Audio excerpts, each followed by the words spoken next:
So, first match of the card, the 2019 Battle of LS2, and it is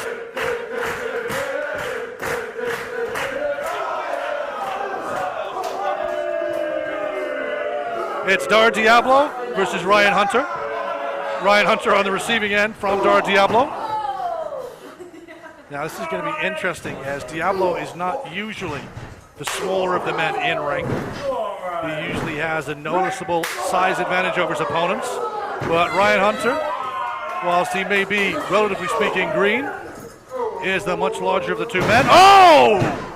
Nice. Float over the top, follows it through with a rolling kick. Catches Diablo flush upside the head. Oh! Backdrop suplex. First pinfall attempt of the... Oh! It is a 2 count, says our referee. Diablo rolls to the outside.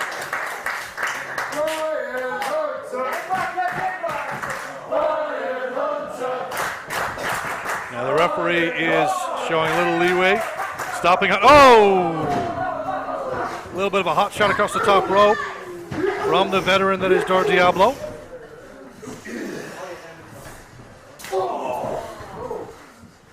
Dar has been at various points a championship contender and indeed is a former TCW champion.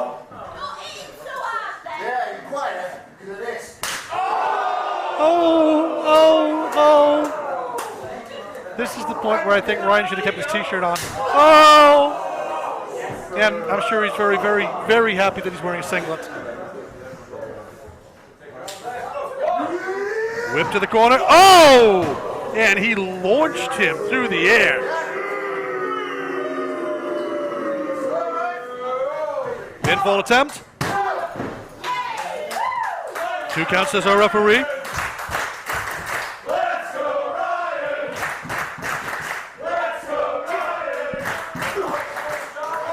Audience in showing a little bit of support for Ryan Hunter.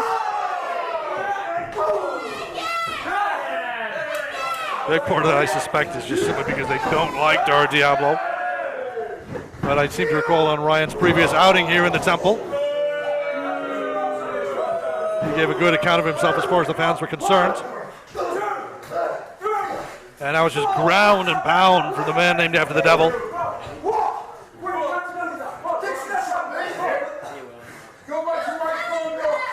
Referee asserting his authority physically. Oh, come on, guys. Let's shut them up.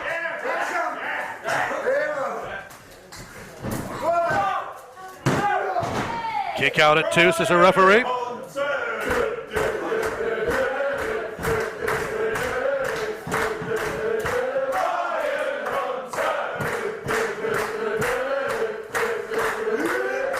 Oh, headbutt from Diablo.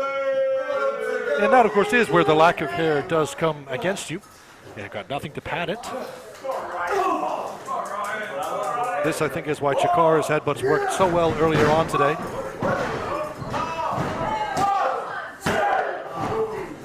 Another 2 counts. And that, by the way, is kind of a cheap plug, but if you haven't checked out Hell Hath No Fury, 2 counts as a referee. Hell Hath No Fury 4, Black Roses. The women's show, which we ran before the Battle of LS2 today. I strongly recommend you do check it out.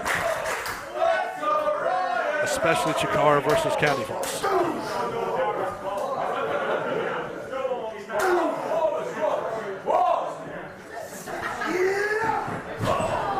But again, Hunter goes into that top turnbuckle under the arm. Nice spinning kick, floats over.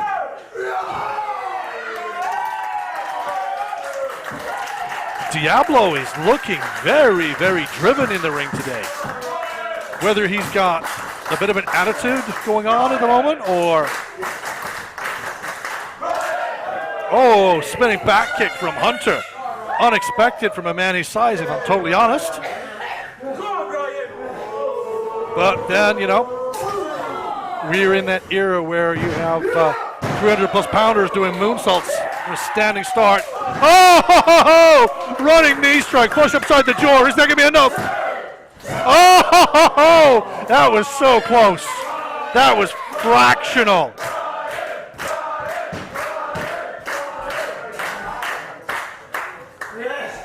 The Diablo kicked out of that, I think, shows probably more to instinct on his part than necessarily being fully aware of what was going on. Oh my God! That was beautiful. Oh, and a kick out. I genuinely do not know how Diablo managed to hit that. Hunter legitimately dwarfs him. Okay, maybe I'm exaggerating slightly, but the fact that Diablo was actually able to get him up and over.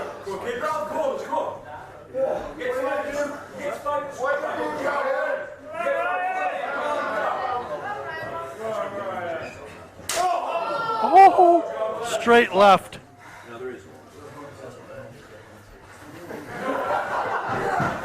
Whip to the turnbuckle. I was going to say whip to the corner, that's why I tripped over myself. Running in with a forearm shot. Another forearm shot, this time standing. Whip across the turnbuckles. Runs in. Oh! I don't know whether that was meant to be a drop kick or just meant to be a knee shot, but it hit regardless. Death Valley driver. That's it. We're done. Thank you. Good night, Irene.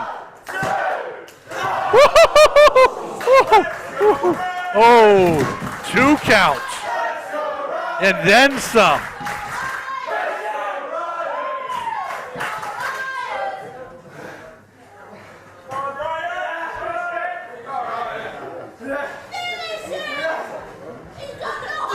Vertical suplex? Nope.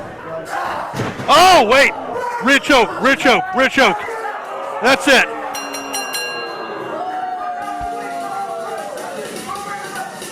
Ladies and gentlemen,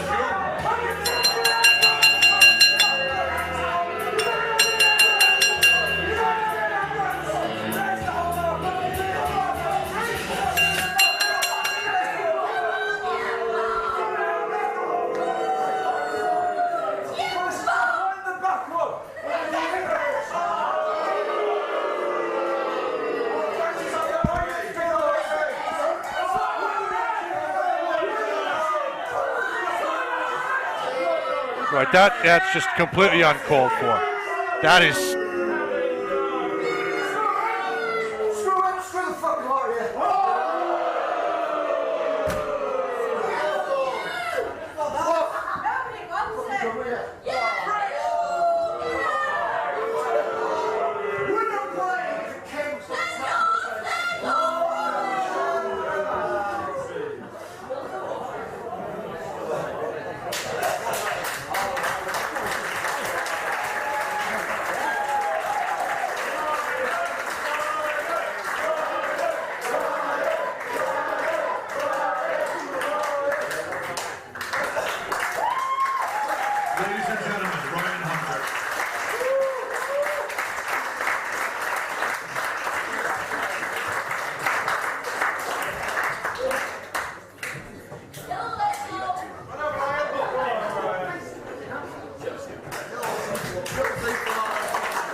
So our second match here at the Battle of LS2 is underway. How do I describe this one? Okay, it's going to be an immovable object in the form of Jack Turner. And someone who is practically supersonic.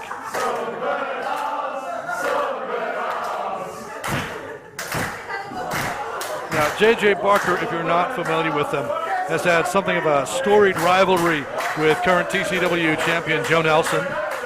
They're comparable age, they're comparable size, they're comparably flippy.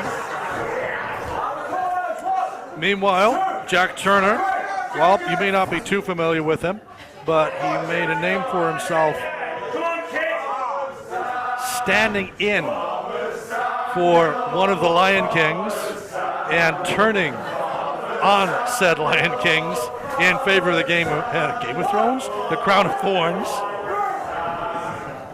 And he is basically as rough as they come.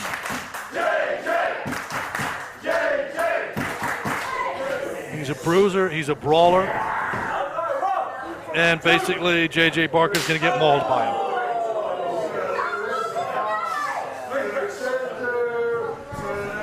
Swing and a miss. And now a series of forearm shots from Barker.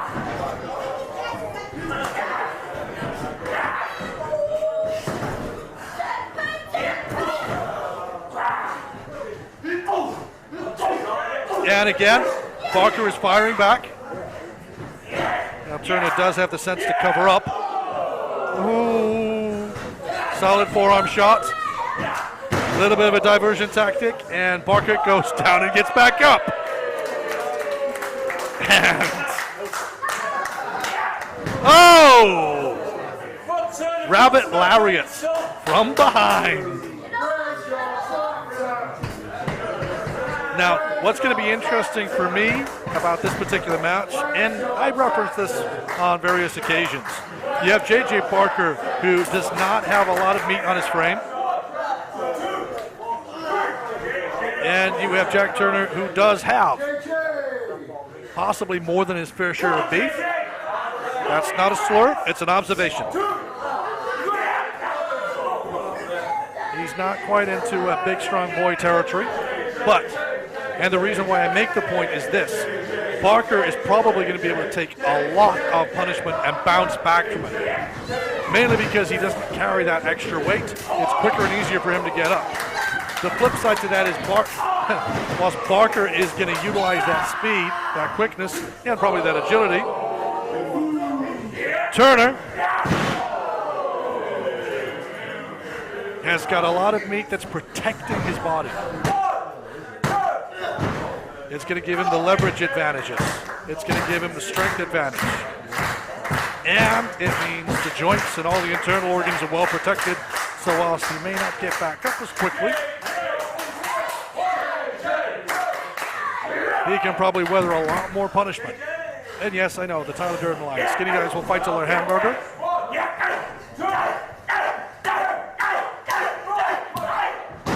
It all comes down to being intelligent with it. Turner can afford to just throw soup bones, and he can afford to eat stiff shots from Barker. But Barker, as you just saw, trying to cover up. As he went up, Turner went down. As he went down, Turner went up.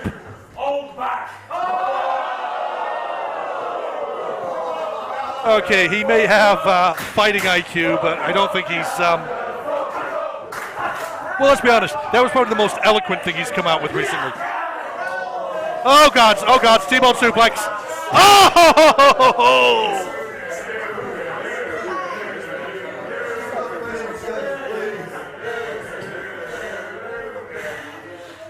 Barker is just laid out under that bottom rope. He's clinging on. Holding on for dear life by the looks of it. Turner, though, Turner's taking too long getting to him. Granted, he can maul him. He can manhandle him. But once Barker gets his second wind, oh, picked him up by the ear. Oh, and again, I'm gonna keep calling them rabbit lariats. Like rabbit punches, but you know, you get the picture. At least I hope you do.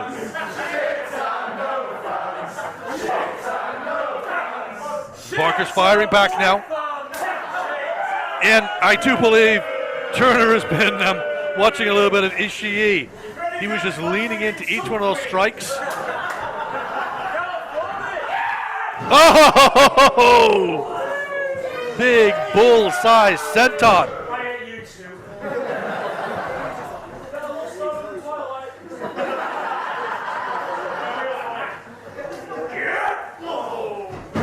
And Barker just eats that shot. Doesn't so much return fire as just happens to bounce back off the, Well, he was bouncing back off the ropes. Beautiful pin combination by Turner. That was a beautiful pin. Just rolled him over, rolled him up. Got all the body weight across the shoulders. Maybe didn't have enough body control, but... And, power slam. Oh! That, I thought, was it. And the look on Parker's face.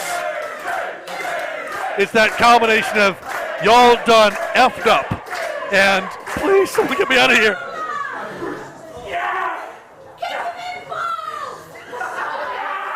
And this is the problem with it being so darn humid in here. The sweat on both of these men. Turner trying to pick Barker up into a choke bomb, and his hands were just sliding up the side of the neck. Gut wrench. Oh my God! He hits a German! I have no idea where he found the energy for that. Top floor. Oh! Senton on a standing man. Swing and a miss by Turner. Another swing and a miss. Oh! Sling blade! Tanahashi will be proud. Oh! Kick out.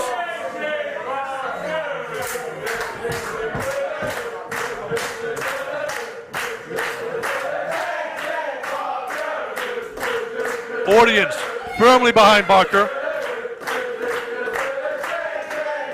Not that I think Turner cares, but Barker, I think Barker's taking too long now.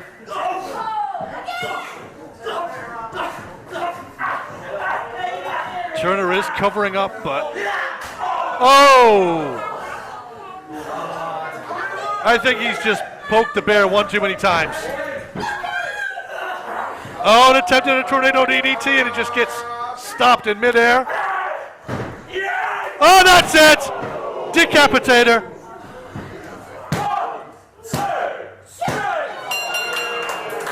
And Jack Turner is your winner. Your winner by pinfall, Jack Turner!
So, ladies and gentlemen, this is our third match of the card, and this is Candy Floss challenging for the TCW Women's Championship against current champion, Little Miss Roxy.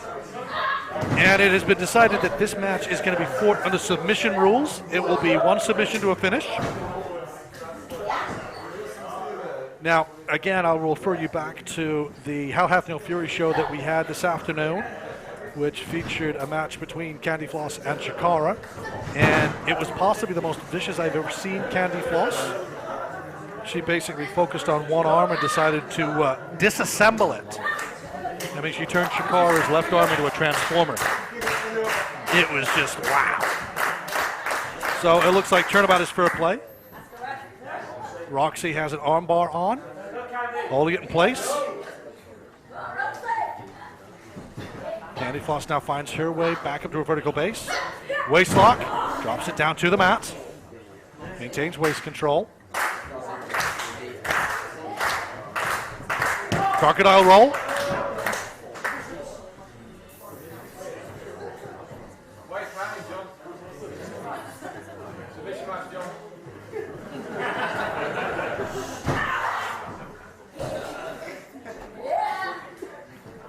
Now it's a headlock, control being applied by Roxy. Floss finds her way out. Locks in the hammerlock. Now she's going to take that other arm. Maintains the hammerlock with knee. Pulls the other arm back. Trying to pop that shoulder. Back to the wrist control. And now, maintains that hammerlock with her body. Guillotines Roxy with her own arm. Bracing with her own hand. So basically a rear choke variation. Could even be a short arm scissors variation. Looking at the angle. I can't see properly from here. I'm side on to Roxy. Roxy finds her way back with her feet. Yep. Roxy manages to take control of the leg. Turns it round. Stomp on the foot. She now controls the left foot and the right foot. Now looks like that might be a heel hook variation. Candy Floss manages to free her right foot. Rolls through, takes the pressure off the ankle. Oh, and nicely done. Back to the wrist control. Hammerlock, well, again, is it hammerlock? Is it short arm scissors? Is it Kimura? Rolls through, keeps control. Oh, yes. That is a very, very nice.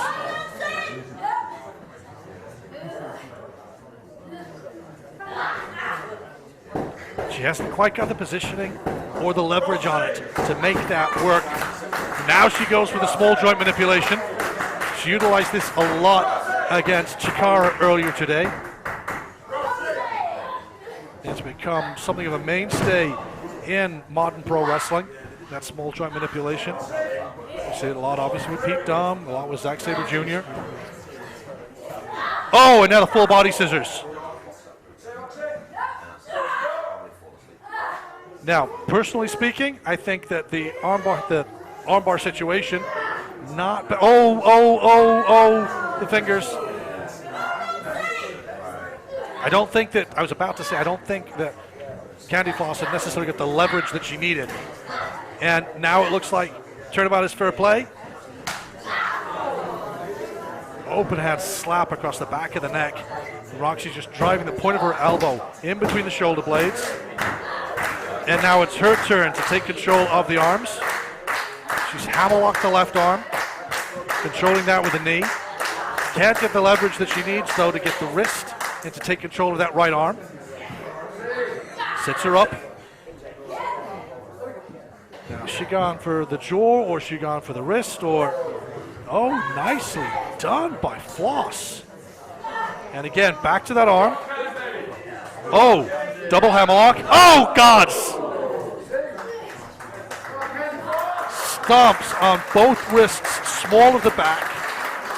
The amount of pressure that then puts on the shoulders. Oh! Down again. Looks like she's going to go for. No, gets rolled over. Snapmare.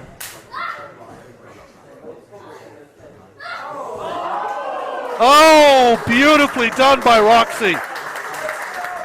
I have no idea what you would call that other than, oh my gosh, that hurts. And I'm saying that because there are small ears nearby, and I don't want to teach them new words. Rope break. Clean break. Roxy's back up. She's favoring that left shoulder. That left arm has weathered something chronic. Standing switch variation. Again, drives that shoulder down into the mat. Oh! And much as she did whilst wrestling Chikara, this is now the focus for Floss. Oh!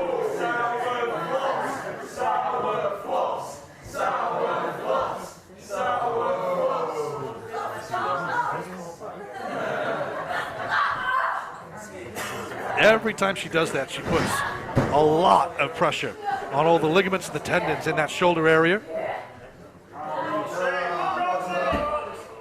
And I've seen this before, and it really is not pleasant. Oh, you risk separating a shoulder, dislocating an elbow.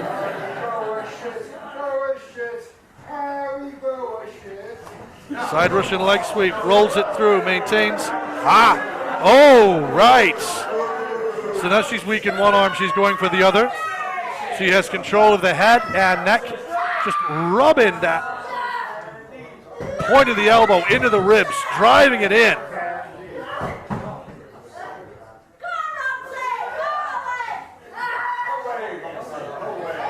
Roxy vocalizing but not submitting.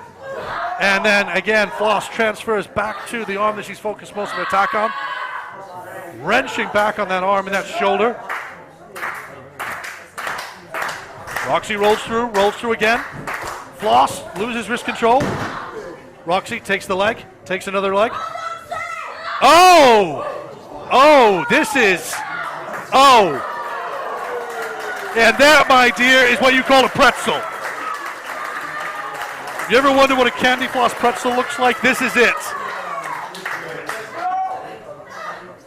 It's not so much a death lock.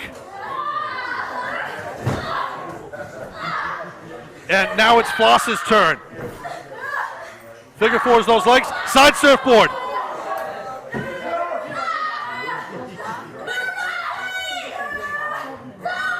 Oh, and takes control of the hand as well.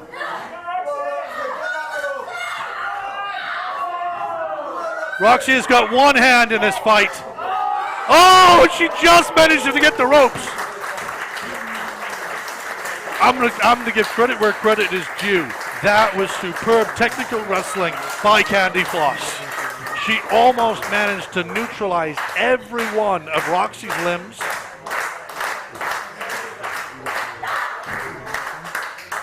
I'm gonna call that a desperation shot from Roxy. Runs her into the turnbuckle. Winds up the arm. Hammerlock roll. And that's it. She's got the leg on the back of the neck. She's got the arm trapped, both arms trapped. One leg available to Floss, and that's enough. Gets her to the ropes.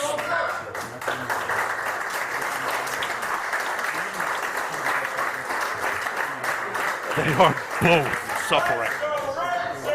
Oh!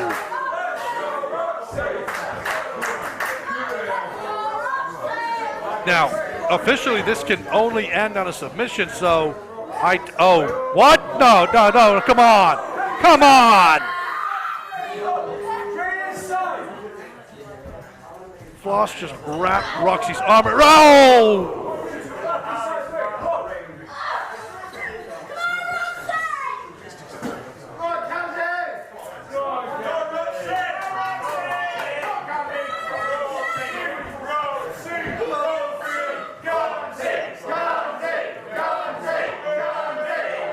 Candy Floss winds up that arm. Whip to the ropes. Oh, nicely done by Roxy, though. Half crab. She gets the half crab. She gets the lock. Is that enough? Oh! That's got to be the nastiest surfboard variation I've ever seen. She's hooking the arms. Oh, gods. Oh, gods, that's it. Roxy lock. I can see it.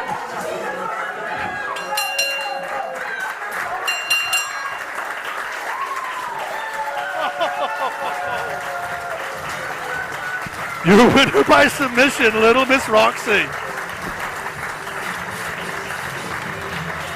and gentlemen, your winner by submission and still TCW Women's Champion, Little Miss Roxy.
Quite like to see me kick the fuck out of that bitch. Yeah! Let's fucking do it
And this is it. Fourth match of the night. And I can't believe that Brady Phillips actually requested this match himself. He is going up against basically the quintessential spirit of Tidal Championship Wrestling. The man called Rampage Brown.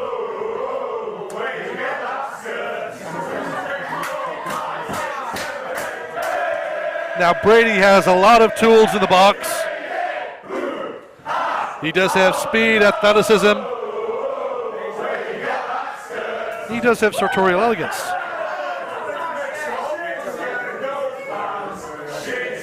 But the level of experience that Rampage Brown brings to the ring,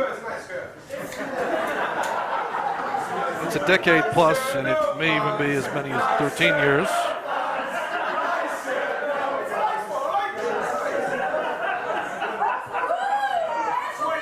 He is looking in superb shape as well. Only a small amount of KT tape.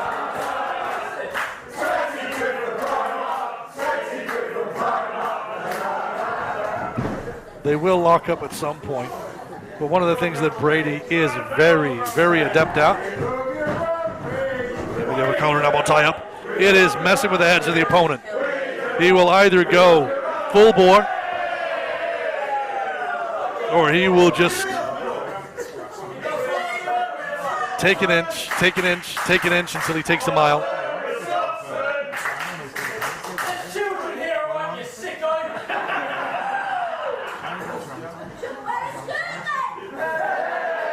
Brady Phillips is still circling around. You want a bit of Superground, alright? Okay, this is getting a little silly.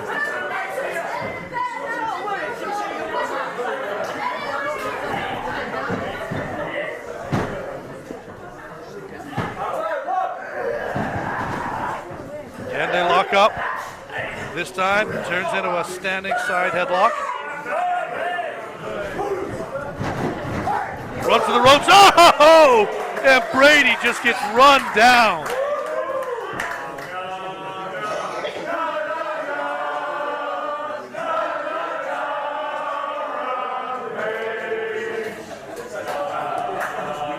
Brady backing up again. Now, as I made reference to, historically, the question has to be asked, is Brady actually concerned by this? Is he legitimately bothered taking those kind of hits? Or is he just messing with Rampage's head? The audience is going to be that extra man in the corner. Why don't you run off here? You run into this It's Brady Phillips. I'm not too sure what he's trying to do now. But as I was making reference to, Yeah, come on. if he can play mind games with Rampage, and there you go, bait and switch. Oh God!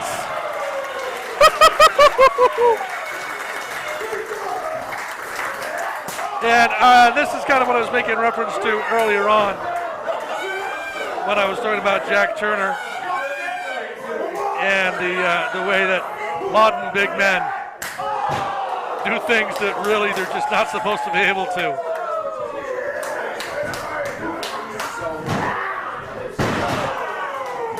We don't often talk about the agility of a Rampage Brown. I think that might have been considered below the belt.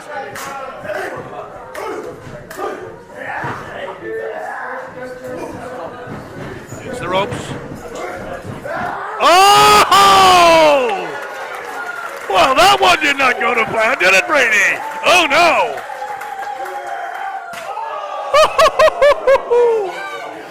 Oh! Bring me that Wile E. Coyote gift. And Super Grand has just said to Rampage, one more. Oh.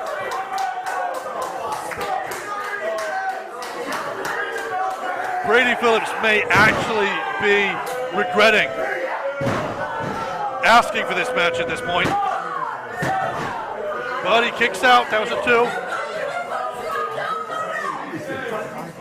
Rampage giving the referee a look, like really? Come on. Whip to the corner. Brady manages to get that boot up. Takes control momentarily. Looking for a suplex attempt, and Rampage reverses it with ease. Phillips floats out the back. Oh, low bridge. Boing! And that's it. Springboard dropkick. That puts Rampage down on the ground on the outside. And he gets run into that ring post.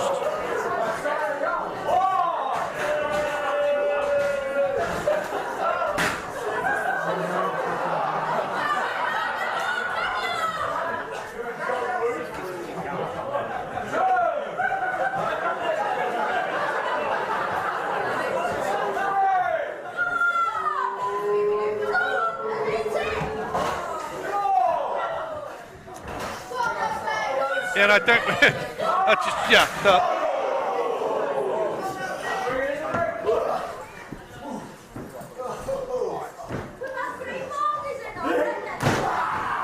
They're back in ring now.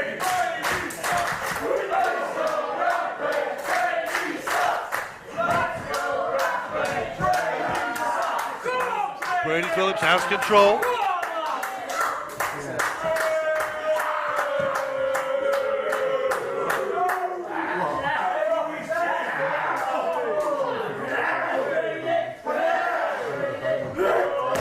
Oh, big old stomp to the back.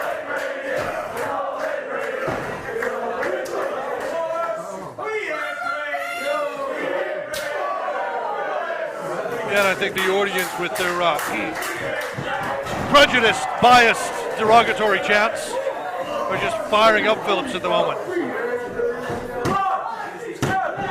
Kick out by Rampage on 2.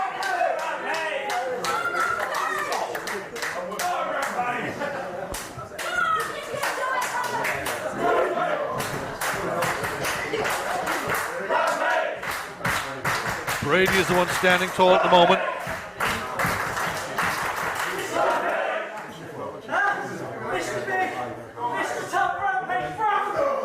Oh, this is hubris. You should be finishing this off, not running your mouth. Oh, you were poking the bear. Seriously, Brady. Oh! I don't know if that has a name. I don't know if that has been branded in any way. But that just decapitated Brady Phillips. I mean, I'm pretty certain that's the kind of move that separated Nigel McGuinness's biceps.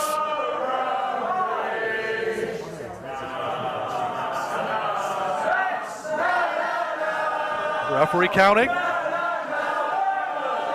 He's up to 7. And Brady is up, beats the count. Rampage beats the count. Oh! Drives Phillips back into the turnbuckles. And it's just bear paws. Oh, and a big running boot. Someone just shouted, kill him. I think that's the plan. Raybuster! That's it. Dead meat. What? Brady Phillips kicked out of that. Ow. Oh, that is just, wow. Rampage hooking him up. Looks like he was going to go for a backdrop suplex. Phillips fights his way out. Oh, cravat. That is just a plain nasty hold to be subjected to. Rampage finds his way out. Oh, back suplex. It almost knocks Phillips out of his pants. And a kick out.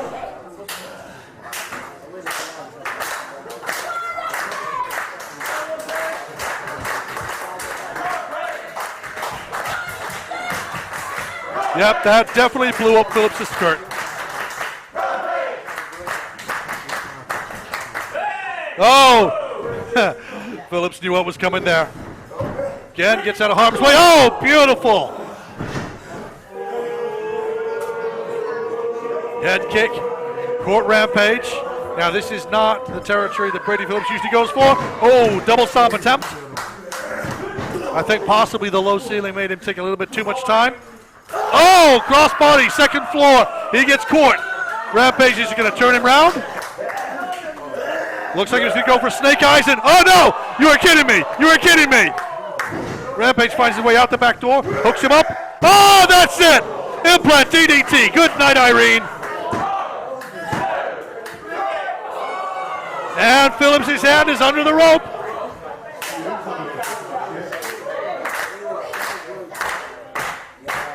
I don't know whether that was pure instinct on the part of Phillips, but his hand was right there. If you're in the ropes, you're clear. That's the rules. Oh, but that may all be academic. That's it, come on. Oh, you were kidding me. You were kidding me. And Phillips muscles his way out. I seriously thought Rampage was going to land on his own head then.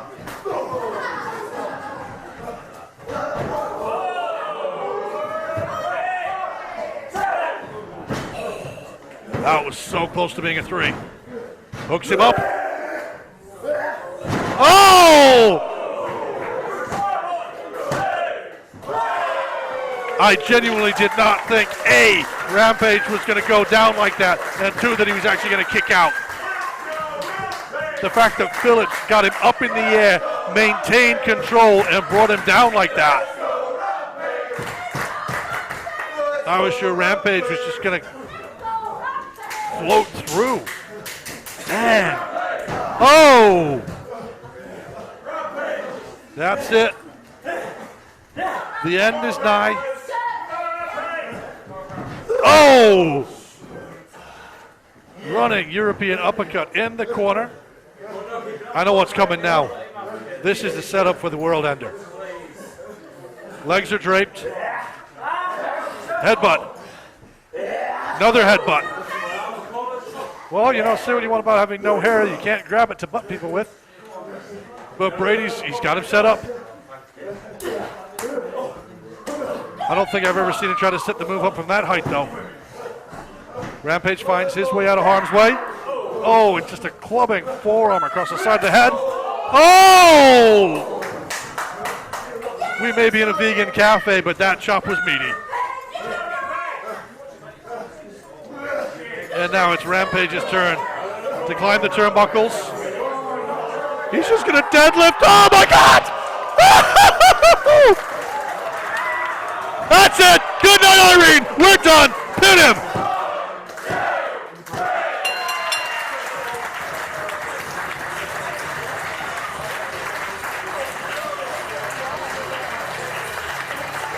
Ladies and gentlemen, your winner by pinfall, Rampage Brown!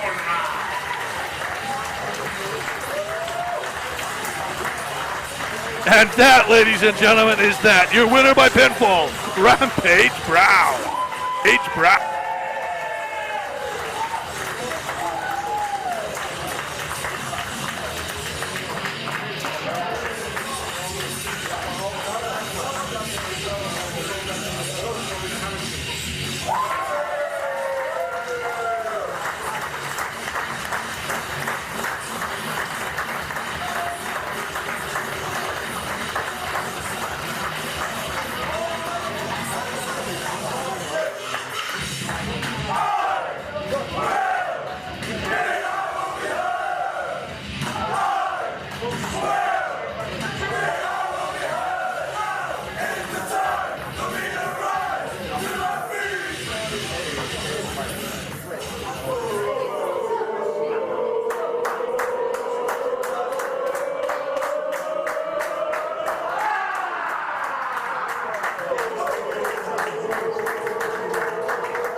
So, ladies and gentlemen, this is the 5th match of the Battle of LS2. Now, this was originally scheduled to be Boris Kozlov versus Joseph Connors. The history behind it being that Boris has so far failed to beat Joseph Connors on 2 separate occasions. And after the last match together, Boris issued a challenge, one more match.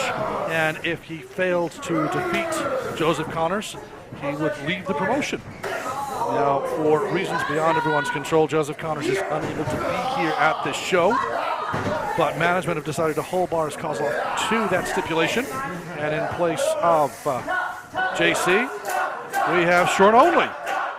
So it stands, if Sean Only defeats Boris Kozlov, Boris is out of the company.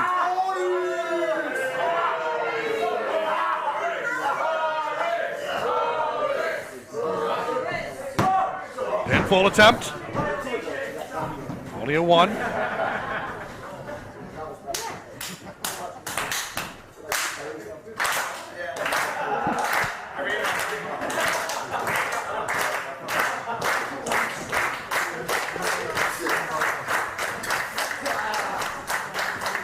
Standing headlock. Now Only does have the height advantage, which means he has the reach. Boris, I would say, has the weight advantage.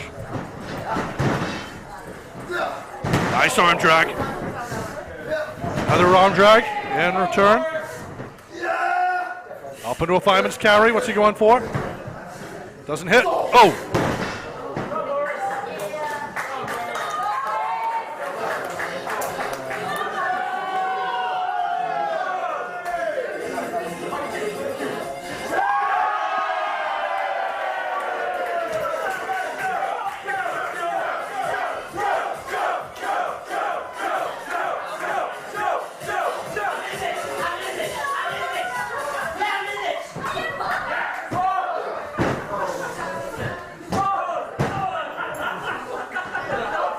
So, ladies and gentlemen, it looks like it is official. This is Big Guns Joe, and he's just decided that he's going to enter himself into this competition. Our referee has agreed that yes, he will be accepted as a participant. That means now it's, I guess it's a triple threat, one fall to a finish, and the stipulation still applies. Guillotine choke by Sean Only, broken up by Big Guns Joe. Oh! Elbow shot, and hey, Joe. Well, I suppose we were going to have a Joseph Connors in the match. We may as well have a Joe of some kind in here. Crossface. Again. Big Guns is going for the full Nelson. Oh! In fairness, he does not have the height. He does not have the reach. I mean, no one's going to deny that Big Guns does not have big guns. But he's on the outside. Sean Only is on the inside. Boris Kozlov's, oh! On the inside, getting flattened. And now Sean Only's getting flattened. And that's another running forearm uppercut. Oh! Nicely done by Big Guns. Judge him not by size.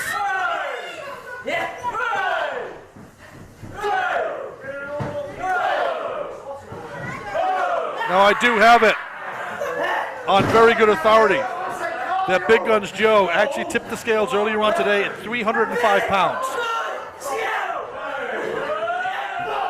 I'm also led to believe that he may have had someone else's luggage on the scale at the time, but that's by the by. Oh, he gets Only up. Oh!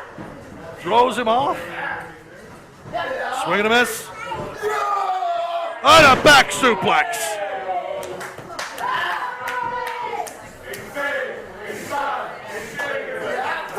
Running clothesline into the corner from Boris Kozlov. He rolls Joe out. Waits for him to reach his feet. Oh, and a big shoulder check from the second floor.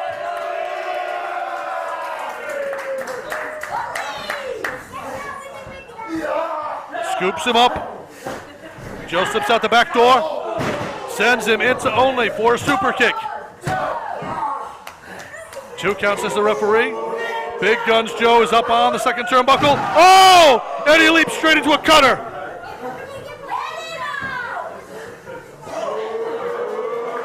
Looks like we're going to go for the last caress.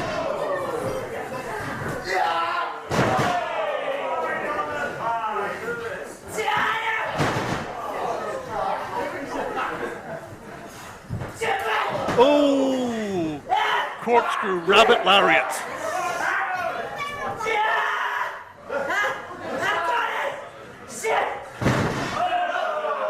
Oh, and he didn't get it the second time, but he swallows a super kick.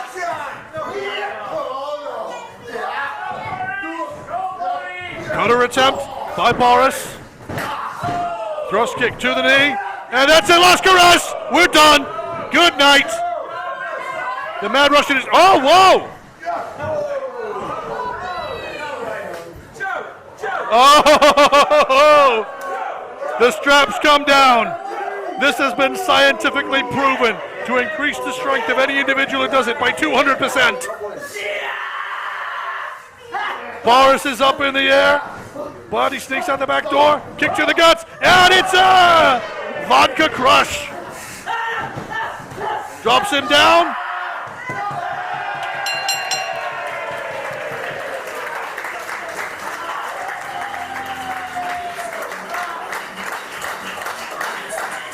Ladies and gentlemen, your winner by submission and therefore remaining with TCW, the Mad Russian, Boris Kozlov.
So I talk to you right now, Joseph Connors.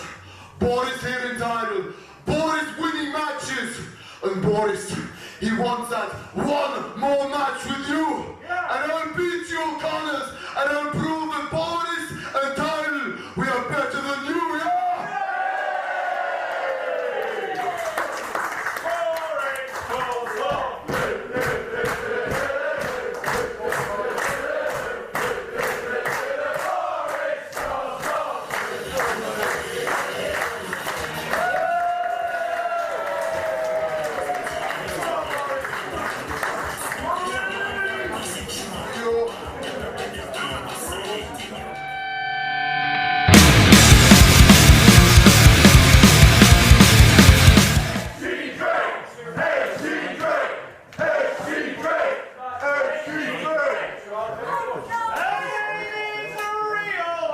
Click, click, bang.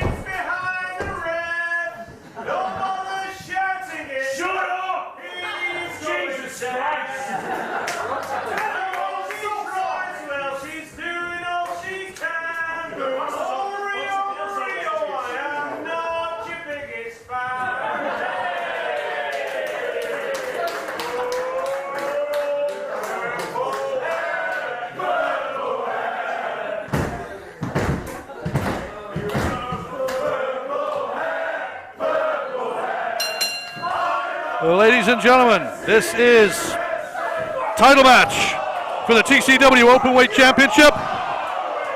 First pinfall attempt.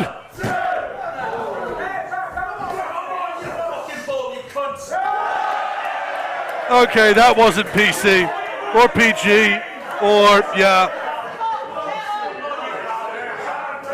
I mean, honestly, this bald on bald hate, where will it end? It's So HT Drake, our current TCW Openweight champion. Rio has stated that she will defeat HT Drake and she will then defeat Roxy. She wants to be the first double champion in TCW history. There seems to be a lot of that going about in wrestling at the moment. I don't know.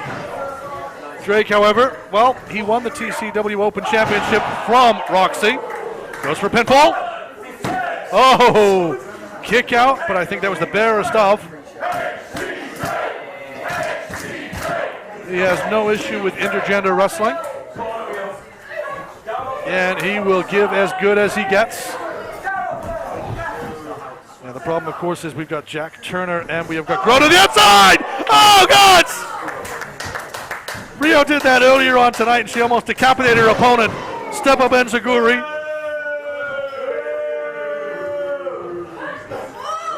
She bloodied the nose, if not outright broke. Oh! Ushi Garoshi! I'm pretty certain that Rio was taking notes last night. She was watching Miko Satomura, Das Chizako, etc.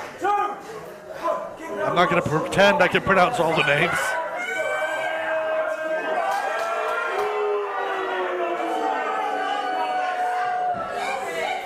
And it looks like that whilst Rio is keeping the referee occupied, that's Grodd on the outside who decided he wanted to provide a little addition. Oh, and again, this time it's Jack Turner.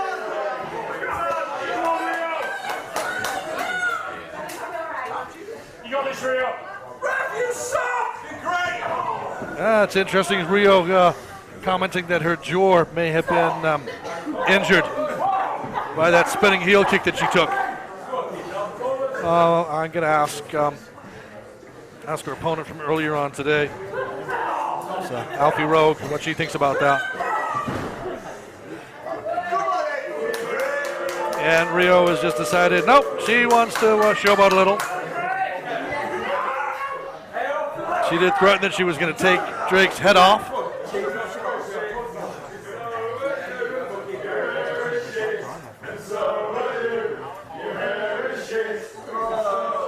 And the audience are not being particularly inventive with that chant. Was that a mule kick? Oh! Big hip toss by Drake. The look on Rio's face then. That's Jack Turner just got waffled. That's Grodd just got waffled. We're in a temple, for crying out loud. For the love of Grodd, behave. And Rio goes to the outside now as well. Drake gonna fly? Oh, yes! Beautiful Pescado.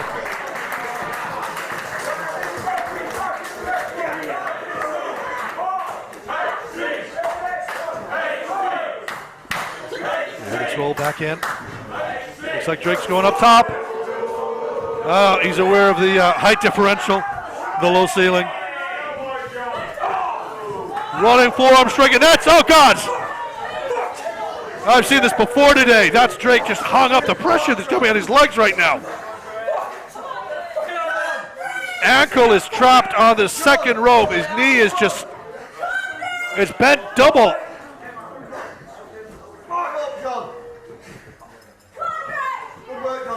Oh, that's,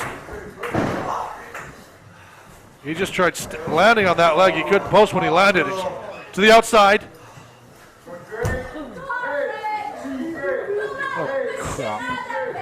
That's. Come on, Drake. Now this is concerning. This is seriously concerning. Referee's saying he's good to continue.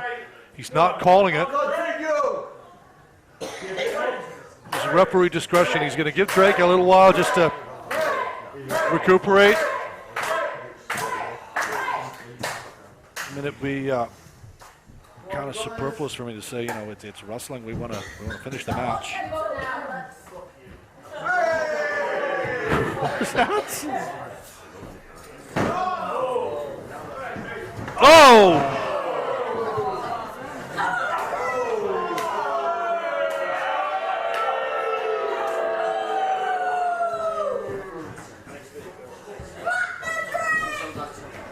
Drake's back up to a vertical base, but he's only on 1 foot.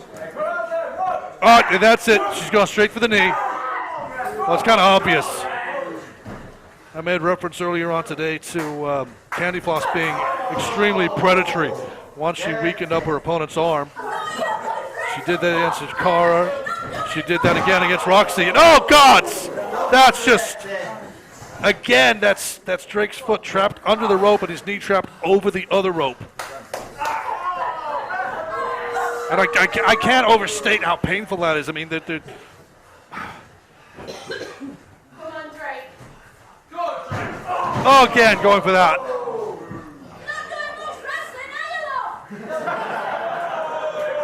Well, I can't argue with her there. You got a wagon with only 3 wheels on it. Oh, nicely done. Nicely done. Is that enough? The reality is that you got a one-legged man in an ass-kicking contest. What is he going to do?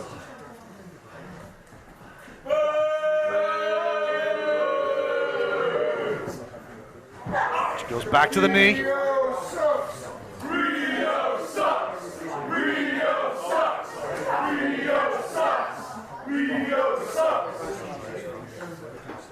You know, the chant like that, I find myself wondering if the audience ever takes to Rio, are they going to start chanting for Rio Grande? Okay, roll up! Kick out by Rio. Again, she goes back to beautifully done. Ankle hook takes out that bad wheel. Drake actually came down on that knee. Looks like she's going to go for that fisherman neckbreaker that she likes. And Drake goes, oh, that's it, beautiful, done! And he's trying to bridge with that leg, and it just won't do it.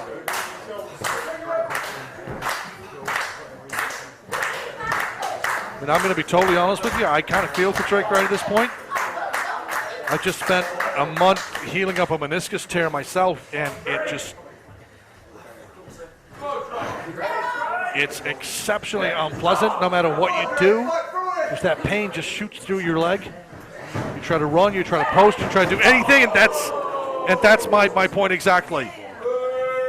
The knee just does not allow you to do what you normally do. And that could be one of the ligaments that's been stretched, that's been torn, that's been strained. There's so much that can go wrong in the knee.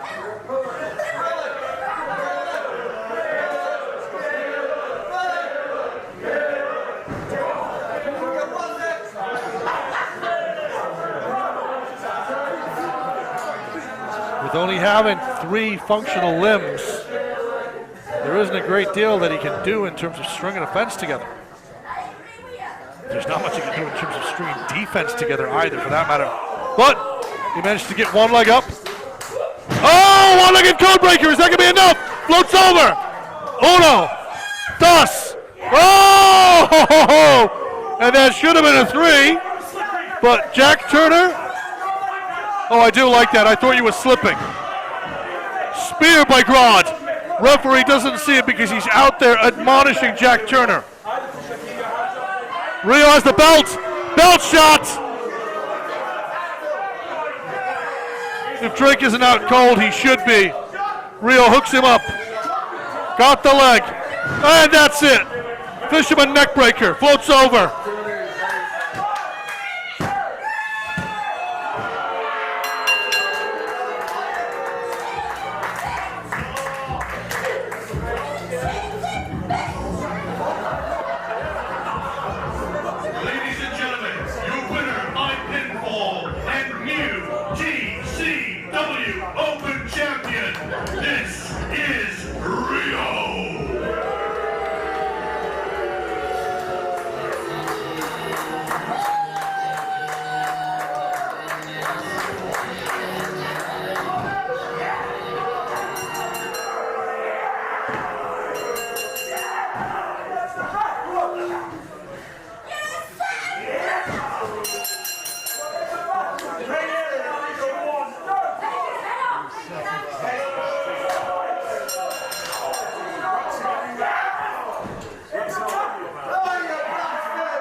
And this, ladies and gentlemen, is the TCW World Championship match. Oh my God! That's it, Joe Nelson's dead.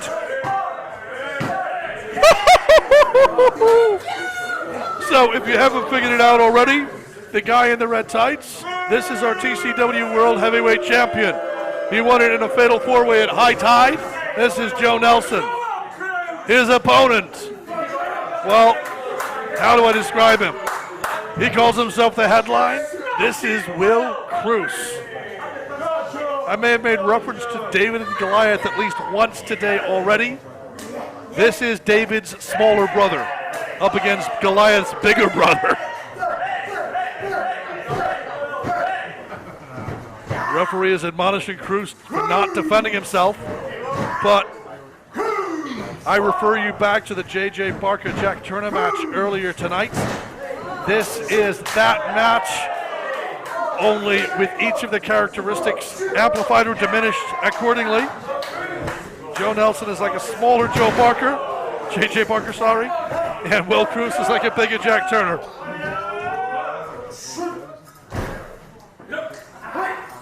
And it is just, Nelson is like a jack-in-a-box. He's like a jack-in-a-box that shares familial ties with the Energizer Bunny. And he just got planted.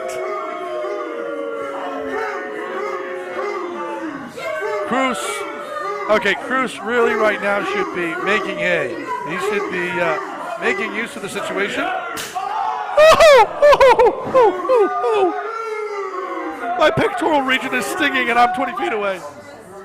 Oh, that hurt. That hurt just to watch.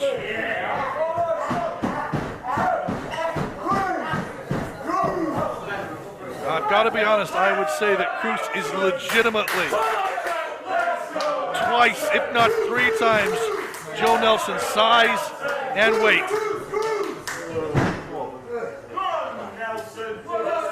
You'll have to excuse me if I break out from here. I currently have a young lady who's decided to hug me. This doesn't happen very often. Back to the match. Will Cruz, pinfall attempt, only gets a 2.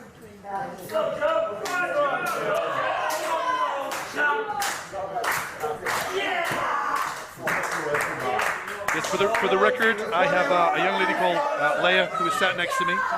She's decided to join us in the commentary position today. She's been with us up in the production suite all throughout the show.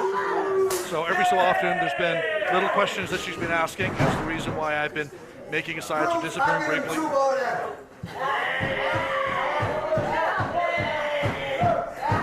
She's definitely not looking at what Will Cruz is doing at the moment because, well, she's got concerns for Joe Nelson, given the size differential. And I'm going to be totally honest, I share those concerns. Another pinfall attempt. And I'm going to be honest, Cruz is just, he is mauling Joe Nelson. I mean, we're in a vegan cafe, so I guess this is the only meat that Cruz can get hold of right now. The audience is trying to fire Joe Nelson back up. Nice short knee.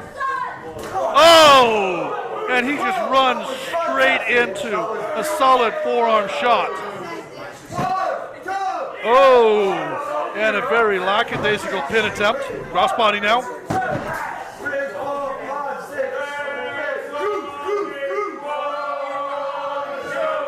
We had another pinfall attempt. The word of the day seems to have been hubris from myself, and I do believe that it is hubris that is being shown again. This time by Will Cruz. I don't think he's giving the devil his due. Oh! Oh! Nelson attempt. Oh, God! Nelson's dead. That's it. He's done. That would have been an absolutely beautiful moonsault reverse DDT. He just did not have the weight, the advantage, the leverage, whatever you want to call it. And yet he's still kicking out. Cruz is now just making him carry all of his weight.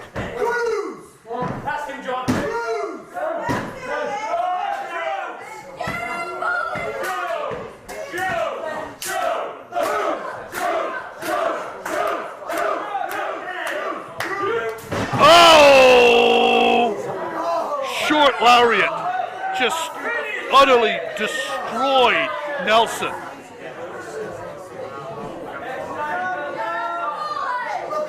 Cruz says that's it, we're done.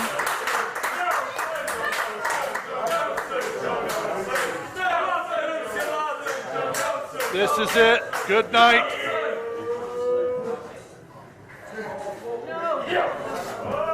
Oh, Poison Rana! Oh my God, Poison Rana! Oh.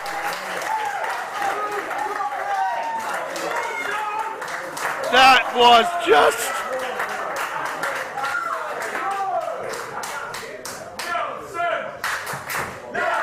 That's the risk that you take when you bring a smaller but nimbler, more agile individual up onto your shoulders. You give them the leverage advantage. That could have gone all kinds of wrong for Nelson, but it's given him time, and that's something he desperately needs. Cruz, however, is back to his feet first. Not necessarily fully with it. He pretty much landed on the crown of his head. Not sure what Nelson was hoping for there. Run to the outside, oh! Into that top turnbuckle. Still got enough wherewithal to get a jumping kick in. Oh, gods! Did he hit? Did he hit?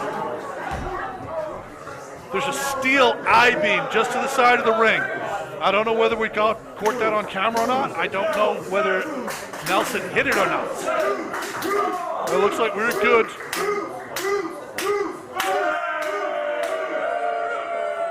We've had people hit that I-beam. Most famously, I believe it was Rampage Brown who was run into it. It dislocated his shoulder. It dislocated it so badly, in fact, that he had to be put under to have the shoulder put back in place.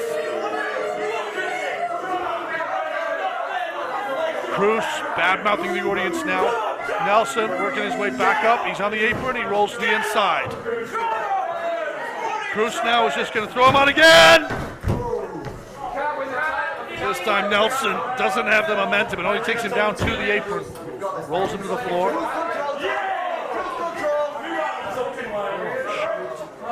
Rattled teeth. Oh, and that one probably made his heart skip a beat or two. I'm trying to work out, is that Cruz moving the bags or putting stuff aside to take home with him later? Oh! Oh, that's it. That's it. We're done. We're done.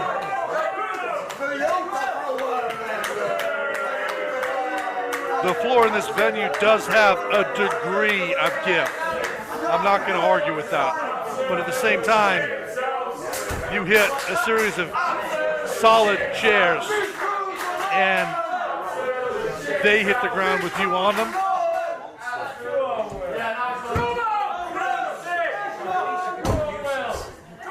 I reference this every time we have the smaller, less physically imposing wrestlers in the ring. It's the line from Fight Club, skinny guys fight to the hamburger, and that's it, Nelson goes out. I don't think he quite got everything that he was hoping for there. He goes out again. Oh, crossbody. Again, not quite what he wanted. Nice hook kick, crescent kick, call it what you will. He throws Cruz back in. He's going to go in, he's going to go up, second floor, crossbody, and it takes Cruz off his feet. And Cruz just says, ha ha ha, no way. Look at, I don't know if you can see the state of Nelson's chest. Big side kick. And Cruz kicks out again. Again. And another kick out.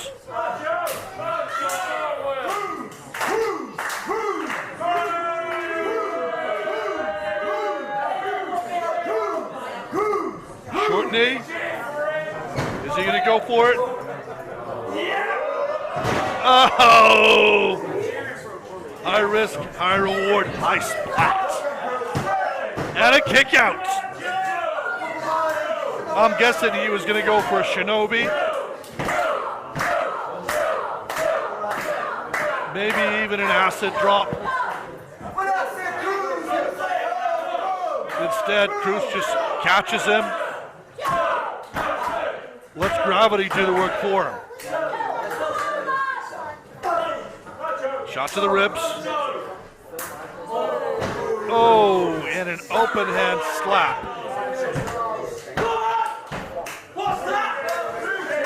Now, I'm just going to quickly reference an open hand slap that put Joe down. Well, okay, the size differential is one thing. I should like to point out at this point, at this juncture, Cruz spent a month in the LA dojo for New Japan under Chibata. Just think about that one for a moment.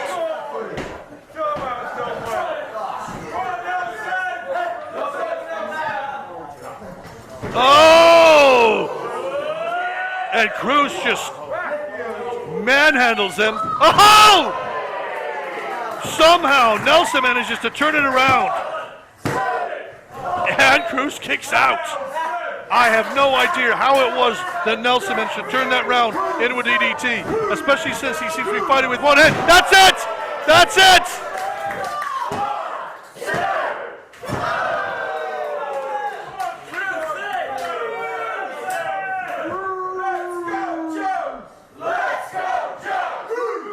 You can call that sliced bread, you can call that shinobi, you can call it whatever you want. The referee says it was a 2 count. Oh!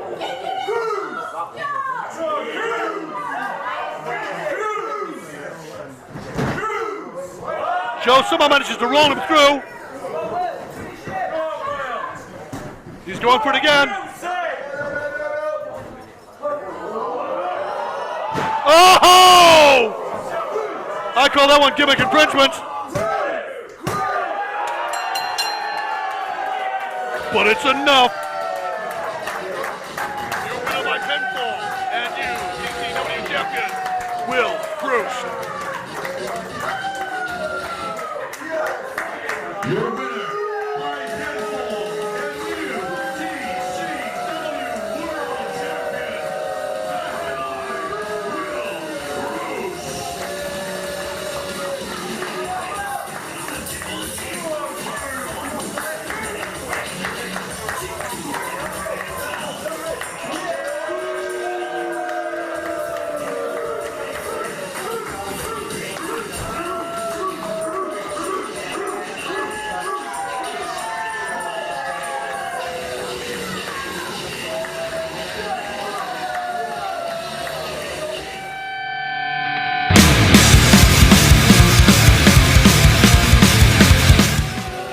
So, ladies and gentlemen, I'm going to start this off before the bell rings because if this is supposed to be foreign to street fight rules, I have got no idea when exactly it is actually going to start. The ring is emptied. Crash Boat have been introduced. The Lion Kings have been introduced. Crown of Thorns is now in ring.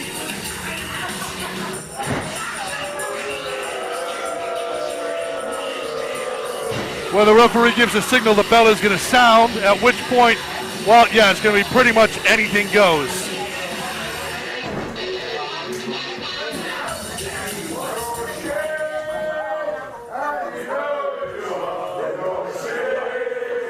And the ring starts filling up. We have Crash Boat on the outside. We have the Lion Kings on the outside. We have the Crown of Thorns on the inside. And that's it. We're going. And that's it. Match is officially underway. Is it just me or is Seb Strife dressed like a Street Fighter character?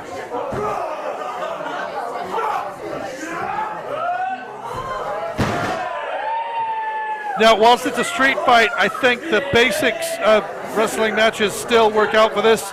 It is going to be down to whoever scores the first decision, whether it is a pinfall or a submission. Now, historically, the Lion Kings and Crash Boat have no problem working with one another.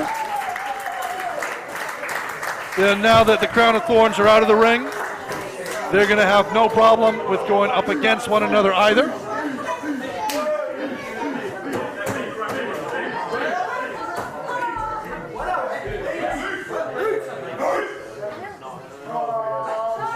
Show of respect. That's out of the way. Now they're just going to leather one another.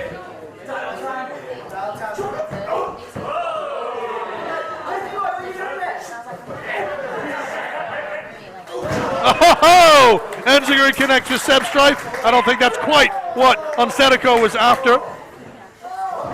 That wasn't quite full poetry in motion, but it was poetic enough. Attempted Irish whips out of the corner. Crash Mode are definitely the smallest men involved in this match. They are not going to have the size, strength, or leverage to be able to shift their opponents, and especially not Seb Strife.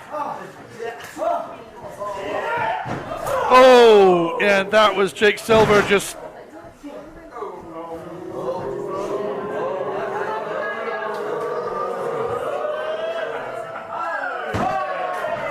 Nice!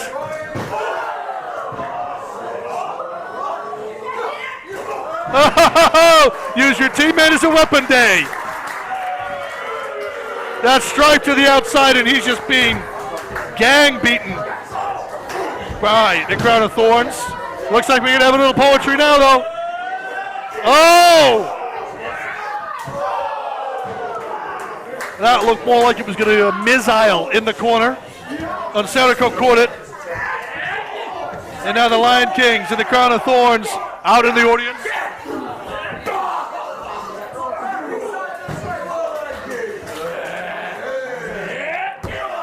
We have got Rose and Strife over by the bar. Unsetico has joined them. Strife has now come back around the other side. He's here for the love of God.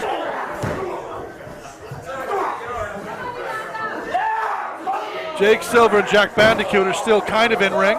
They now make their way out. Oh! Lots of fast punches taking place.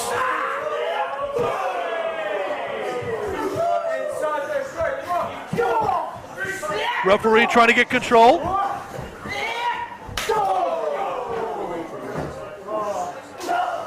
Well, I did say it's a street fight. I think we just lost two people. Oh! B.A. Rose just launched into the I-beam. We've got Unsetico down on the floor. Oh! And Jack Bandicoot just got driven into the ring apron. B.A. Rose is leading Unsetico to the outside. And on the outside, I can see Grodd is just, oh, I think Grodd just drove Seb Strife in one of the windows. Whipped into the wall. He's actually through the window.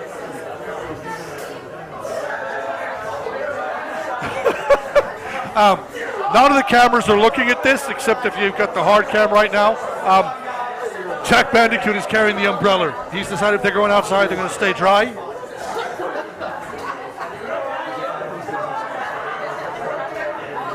Yeah, I just hope they're going to wipe their feet when they come back in.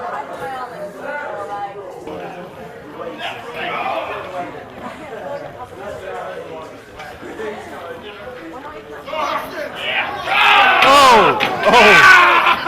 I'm guessing the camera caught that. There was a non-folding chair that just went flying.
I think that was a traffic cone that just got caned off Grodd's head.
If any of you are wondering why there is no commentary going on with this here at the Temple of Boom, we're up in the kind of a loft area, which makes it practically impossible to leave to get to following the action when a street fight goes outside. Any strange noises that you can hear, I referenced that there's a young lady who's in the commentary booth with us. Lair is also watching through a window. She can actually see what's going on. I would give her the headphones and the microphone to do commentary, but she's decided it's kind of like watching a silent movie. So she's currently hanging off a steel pipe to see what's going on, and I wouldn't dream of doing that.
Okay, so the venue is starting to fill back up with people, and there's a Grodd, there's a Jack Bandicoot, there's a B.A. Rose,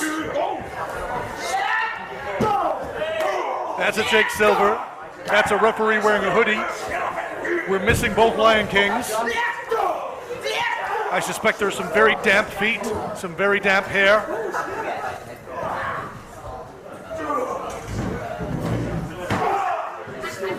Okay, so I definitely see 3 of the 6 combatants in ring and the referee.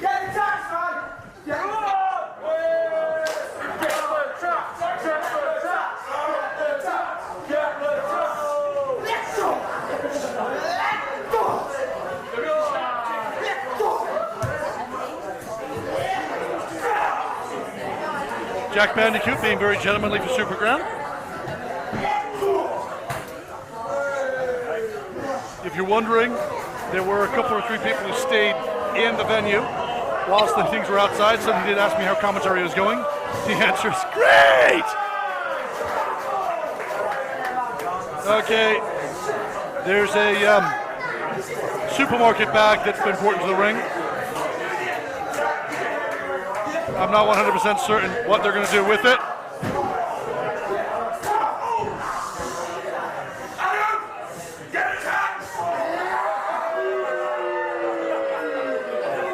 Rod seems to think it's thumbtacks. I've got my money being on it being jelly beans. They're Tic Tacs.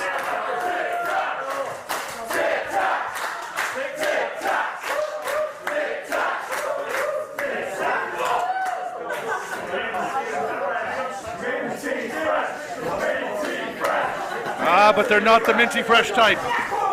They're red, they're white. He's going, no. Fisherman Buster on the thumbtacks! Oh, the humanity!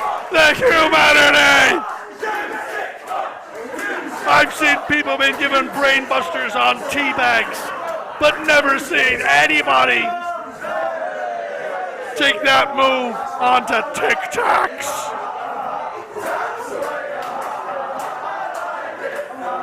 Do you want to know what's really disturbing? It's the fact that there are people in ring who are then picking those Tic Tacs up off the mat and eating them. Oh, what?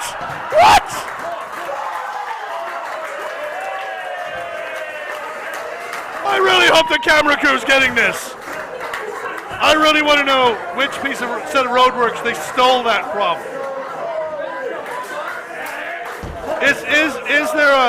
Is there a logo on that shopping cart? I noticed there isn't a pound coin in it. We have home base kendo sticks. Swing and a miss. Super kick. I'm not too sure if there's anywhere safe for anyone to stand. The barrier. That's definitely a low bridge. Well, kind of a low barrier. It's. Oh! I'm just looking at how utterly rank Sanico's ring attire looks. I mean, has he been rolling around in the mud outside? Well, obviously, if you're watching this on demand or on DVD, then you'll have seen more of it than I have.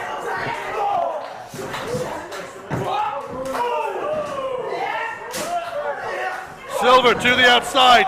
Bandicoot. Oh, bounce!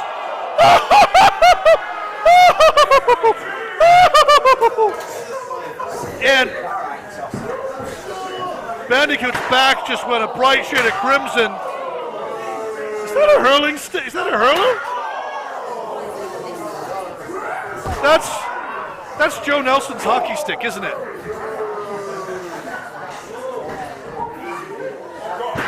Oh, steel chair shot right across that injured knee of Seb Strife.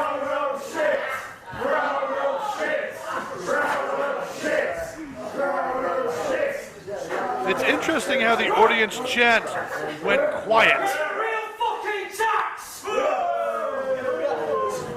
The moment Grant looked at them.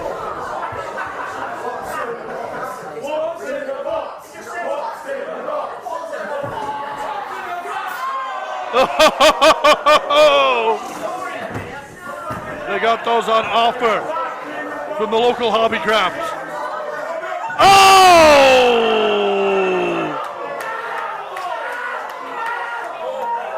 Oh gods.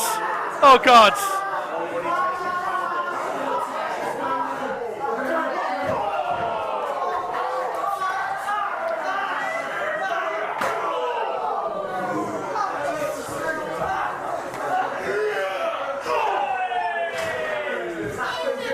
can say right now is, holy crap! Are we going for a Bandicoot special? Oh! Yes! Back assisted DDT onto the steel chair.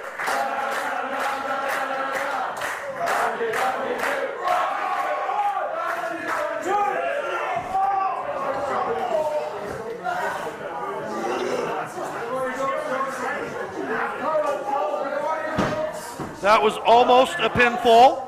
Seb Strife managed to make the save. Oh, B.A. Rose has Strife up on his back. Fireman's carry position. Onserico makes the save. Shot to the back. Scoop.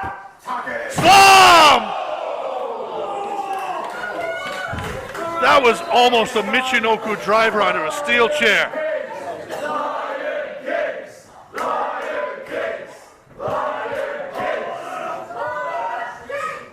Jack Bandicoot now is in the grasp of the big cat.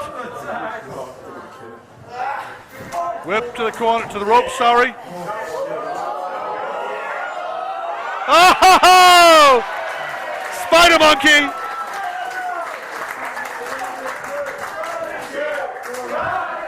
Jake Silver in, making the save to the outside. Oh! Oh!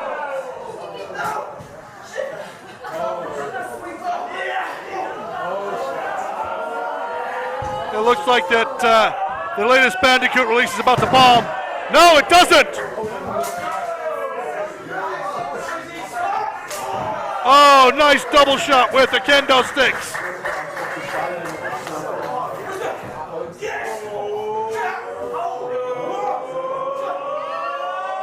Double DDT coming up. Yes! Jack, pin someone, pin someone. Pin someone. I don't care who. Pin someone.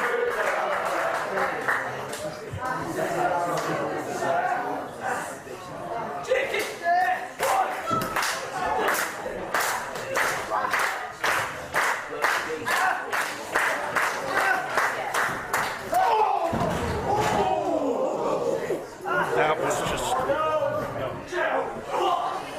Oh, moonsault off the top!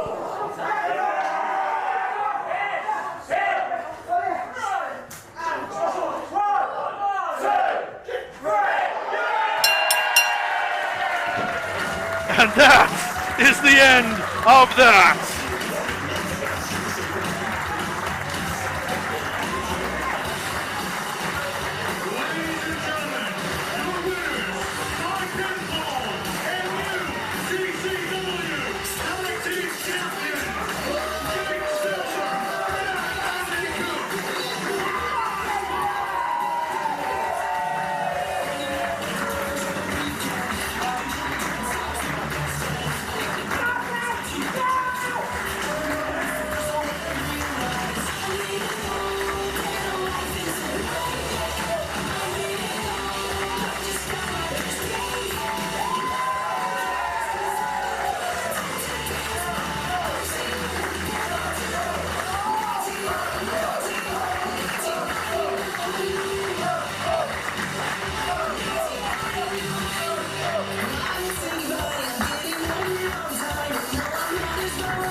Listen, I didn't lose those, and I've spent most of 2019 trying to get them back, but not being injured. But you guys deserve them.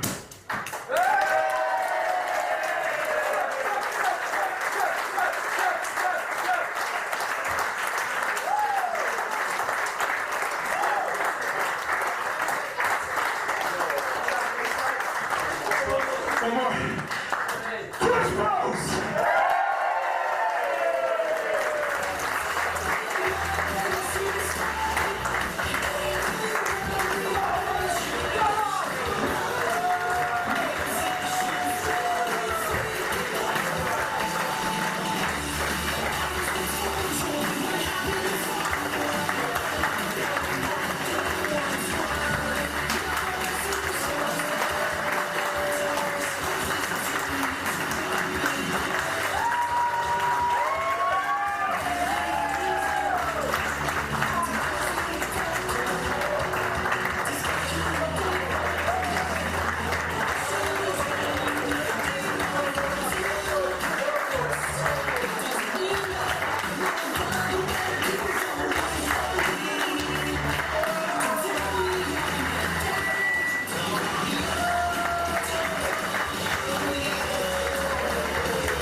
TCW!